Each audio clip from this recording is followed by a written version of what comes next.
Okay, welcome to a recap of our first principles. So just to remind you, we've looked at two. There are several ways that we can write this, but this one here, this gives us the derivative function. So whether we have a point or we don't have a point, as in an x value, we can use this and we'll get our derivative as a function. So it'll end up being, 2x plus 3 or 5x. And then when we have our x value, we can substitute it in. Alternatively, sometimes if we have an x value to begin with, we can use this one, and this is what we use if we, as I said, if we have the point. Sometimes it makes the algebra a little bit easier. The problem is that this one can only be used, as I said, if you have the point. If you don't, or it's asking you to find the derivative function, then you must go with this one. Now this function, this equation formula works for every single one. That one is a little bit limited depending on the information that you have. So we've got two ones here. They're reasonably challenging. We might as well just dive straight in. And I think we'll start with the fraction one and then we'll do the square root a little bit later. Right, I always like to write the formula first. So all we're going to do is follow the formula. It says that we have to, wherever x is here, we're going to replace it with x plus h. Then we take away the function itself, divide by h. And our plan is that eventually we want to replace h with 0. But before we can do that, we have to cancel out this h from the bottom. Otherwise, obviously we can't divide by 0. That makes it undefined. So here we go. Wherever x is, replace it with x plus h. So it becomes 5 times x plus h all over 1 minus 2 x plus h, and then we take away the function itself, which will be 5x all over 1 minus 2x, and that whole thing is being divided by h. And it looks a little bit ugly that it's a fraction on a fraction, but we will deal with that in this next step. So what we want to do now is we want to make this a nice single fraction, and the first thing we will do is we will find a common denominator, and we do that by timesing these denominators together, and then we cross multiply, and then all of that is divided by h, so that sort of just sits at the bottom. So first step, we cross multiply here, so we keep this 5x plus h, and we will times that cross multiply here by 1 minus 2x. Keep the minus where it is, and then it's 5x times this, so it's 5x. Now be careful with the brackets because it's 1 minus 2x plus h there. Extend my line. And now at the bottom we are still dividing by the h, and we have got this common denominator of this times this, so that will be 1 take 2x plus h multiplied by 1 take 2x. What happened with my bracket? That has to be a bracket there. 1 take 2x.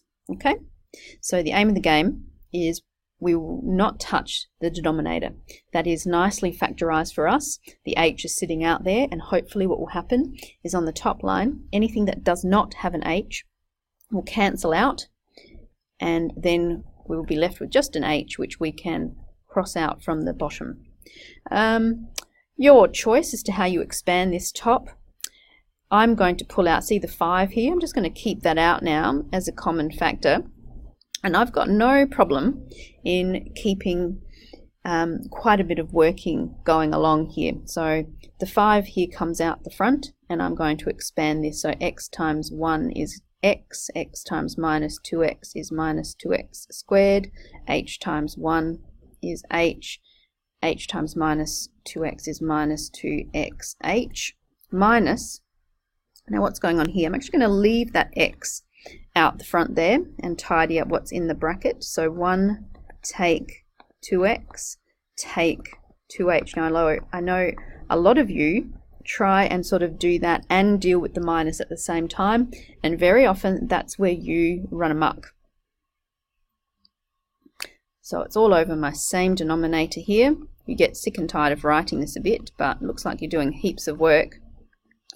Looks very impressive if you stand back and now have a look at what you've done so far. Okay, so now we're going to tidy up the top, keep that 5. I mean, there was no reason that you couldn't have just sort of times through by the 5 as well, but I'm just keeping it out there because I want to do less work. So here we go, we've got x minus 2x. There's no common factors or like terms that I can add together there. So hopefully when we now do this, so minus x times 1 is minus x. A minus and a minus is a plus 2x squared, and that's really good because I've got a minus 2x squared there, and that didn't have an h, so these are going to cancel. Negative and a negative is a plus 2x h. Again, all over my denominator here, 2x plus h. Should know it off by heart. Okay, so now what have we got going on here? We can see that we've got a plus x minus x, so that cancels. I've got a minus 2x squared and a plus 2x squared. This is going nicely, and a minus 2xh plus 2xh. So anything now that's on the top line, I've just got 5 and that h there, so we will write that limit h tends to 0. On the top line, I'm now just left with 5h. Downstairs, we've still got this horrendous denominator, but soon that's going to look quite nice. Alright, it's at this stage now that we can cancel out the h's, and now we can actually make h equal to 0. So on the top line, so I don't have my limit h tends to 0 anymore because I've now made h equal to 0. So that's now disappeared. Sorry, I should have got rid of those paragraphs before. And now I'm left with 5 over, so that h is no longer there, so it's just 1 minus 2x times 1 minus 2x, and the last time we checked that was the same as 1 minus 2x squared.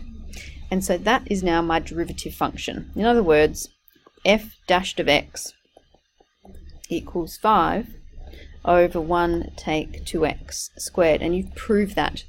Okay, if this was in an exam, a test situation, how can I check that I've got this right? Well, we know our quotient rule. So if we go back up here, following the quotient rule, we would say that derivative of 5, x is 5 times the function at the bottom minus the function upstairs times the derivative of what's downstairs, which is just negative 2, all over 1 minus 2x squared. 5 times 1 is 5, 5 times minus 2x is minus 10x, and a negative times a negative is a plus. And if I'm not mistaken, that is exactly what we've got here, so we know that we're correct. So hopefully that made sense, and it's reminding you about what we have done so many months ago. So hopefully now you are prepared to have a go at the 3x plus 1 when we've got a square root. Let's get rid of this one, and we will start that one. Okay, so same sort of deal again. Always write the formula, and wherever the x is, we will replace it with x plus h. So first line is a must to get right. 3x plus h instead of x, and we've still got the plus 1. Minus the function itself, which is square root of 3x plus 1, all over h. So with this one, it's very hard to do anything when we've got the square roots. So we have to ask ourselves, how do we get rid of a square root? If we square, that will make this square root and this one disappear, but then we'll end up with 2 lots of the square roots in the middle. So that's no good. So we recall, we use our good old friend, the conjugate. So we will times by 3x plus h plus 1, but we now will times that by plus 3x plus 1, and what I do to the top line, I'm going to do to the bottom line plus 3x plus 1. Yes, technically I should have brackets around all of that if we're being precise. And remember, the reason that the conjugate works here is we're employing difference of 2 squares. So what I'll have is this times this, it's itself, so it gets squared. That means the square root disappears. So we've got 3x plus h plus 1. And then this times this, they disappear. The middle terms cancel each other out. So I'm left with minus 1 times plus, which is a minus square. Oops, no, the square root has now disappeared because we've got root 3x plus 1 times another root 3x plus 1. So we write 3x plus 1 here, and this is where you could go amok because we're taking away all of this. So you must put a bracket around that. Downstairs, we've got h multiplied by 3x plus h plus 1 plus root 3x plus 1. That's being multiplied, all of that, by h. Okay, hopefully again what's going to happen is on the top line, anything that doesn't have an h will disappear. So let's keep our fingers crossed for that. So 3 times x is 3x plus 3h. I've got a plus 1 at the end there. Take 3h and a negative and a positive, make a minus. Now if you hadn't had the brackets there, that would have been a plus 1, and 1 plus 1 is 2, doesn't have an h with it, so that should alert you that you had done something wrong, and then go back and check your sloppiness or lack thereof. Okay, write our beautiful denominator again.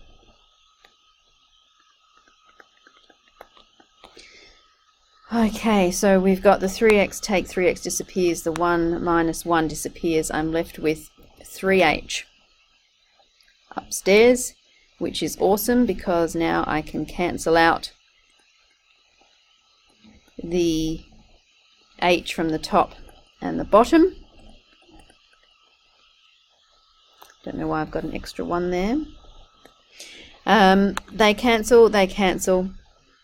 I can now get rid of my limit here because I am now going to make h equal to 0. Upstairs I keep the 3. Downstairs I've got 3x plus 1. Root x plus 1 plus another 3x plus 1, all rooted, so I get 2 lots of 3x plus 1. And so therefore what we're saying is the derivative function is equal to 3 over 2 root 3x plus 1.